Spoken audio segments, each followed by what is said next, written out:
Chaque jour, Charles et Carole vous présentent la leçon de l'école du sabbat.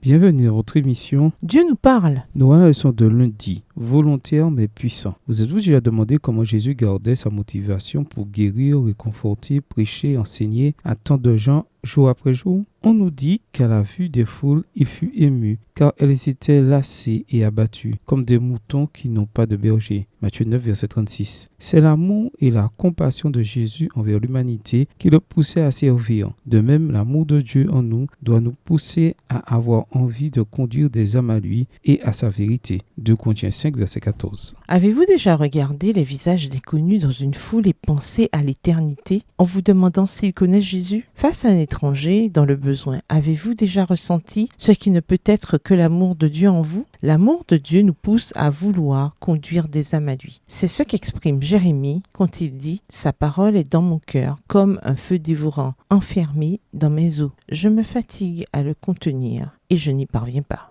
Jérémie 20, le verset 9.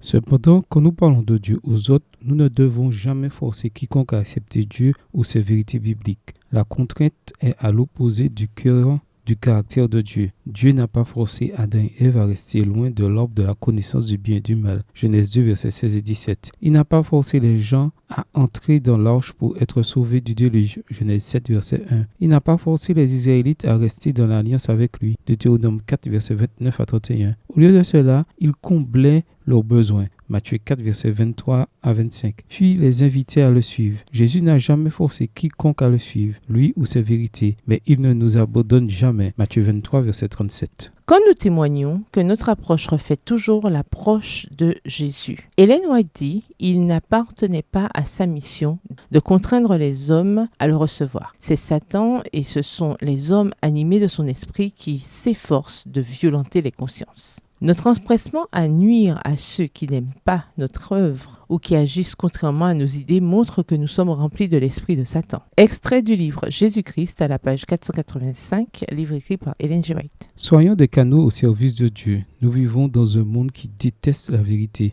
mais cela ne doit pas nous empêcher de la partager de manière attentionnée et aimante. Souvenez-vous que c'est souvent notre témoignage personnel qui a le plus de poids, notamment dans les premières étapes du témoignage. Apocalypse 12, verset 11. Lisons de Pierre 3, le verset 18. De quelle manière grandissez-vous dans la grâce et la connaissance? Comment cela se manifeste-t-il dans vos interactions avec ceux qui vous entourent? De Pierre 3, verset 18.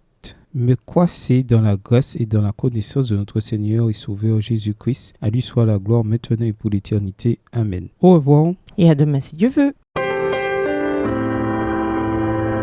Dieu nous parle. Chaque jour, Charles et Carole vous présentent la leçon de l'école du sabbat.